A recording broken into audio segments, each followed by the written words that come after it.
ça marche à la vapeur! J'ai voulu faire ça toute ma vie!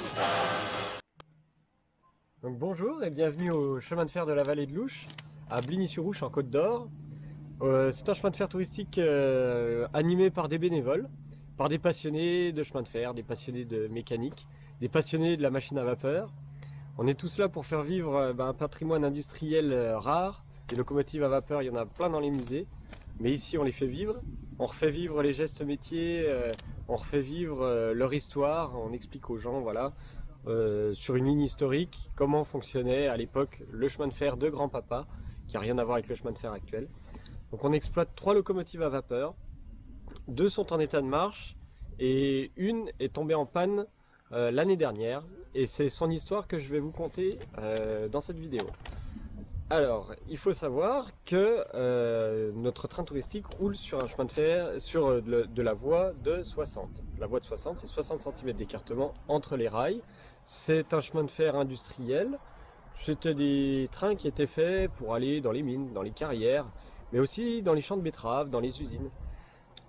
Et qui ont beaucoup été utilisés par l'armée. Et notamment l'armée française pendant la Première Guerre mondiale, et aussi l'armée allemande et l'organisation TOT pendant la Seconde Guerre mondiale et la construction du mur de l'Atlantique.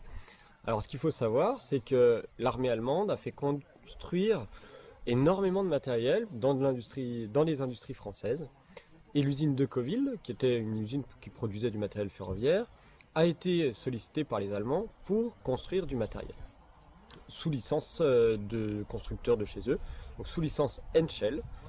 Henschel étant un constructeur allemand, ils ont donné les plans à Decauville et grosso modo ils ont passé des commandes pour un certain nombre de machines de ce type. Sauf que Decauville a fait traîner un petit peu les carnets de commandes, et après la guerre ils se sont retrouvés avec du matériel un peu à droite à gauche éparpillé dans toute l'usine. Et ils ont construit alors 3 locomotives dont celle-ci. Enfin ici c'est qu'un morceau, je vous en parlerai plus tard. Ils ont construit 3 locomotives donc en 47. Elles ont été assemblées à partir de 47 et elles ont été vendues en 53 dans des forges à Firminy du côté de Saint-Étienne.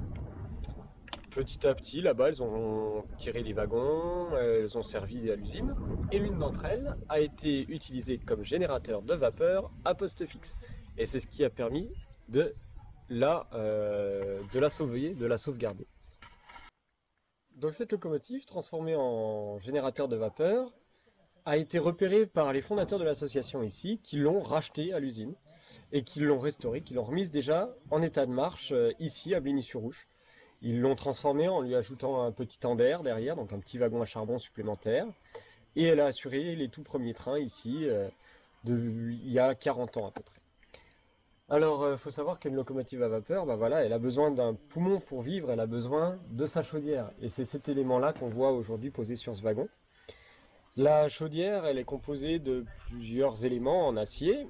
Et malheureusement, l'un d'eux nous a lâché en cours de route l'année dernière.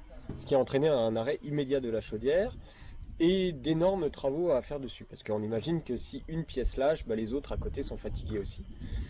Donc une chaudière, c'est ce qui permet de produire la vapeur, et c'est un élément qui doit être contrôlé de manière très rigoureuse. On ne peut pas faire n'importe quoi dessus, et c'est pour ça qu'on doit faire appel à une entreprise spécialisée dans les réparations de chaudières afin d'effectuer les travaux de réparation. Donc ces travaux de réparation, ils vont comporter le remplacement des tubes que l'on voit à l'intérieur, qui permettent de produire la vapeur, mais aussi de nombreuses entretoises qui permettent de tenir le foyer. Donc aujourd'hui, cette locomotive, elle a besoin de nous, elle a besoin de vous pour pouvoir revivre à nouveau. Le budget nécessaire à sa remise en état étant hors de portée de notre association, nous avons ouvert une souscription avec la Fondation du patrimoine pour nous permettre d'atteindre le montant nécessaire à la réalisation des travaux. Donc un montant qui s'élève à 28 000 €. Et donc voilà, les dons avec la Fondation du patrimoine permettent d'avoir une réduction d'impôt de 66%.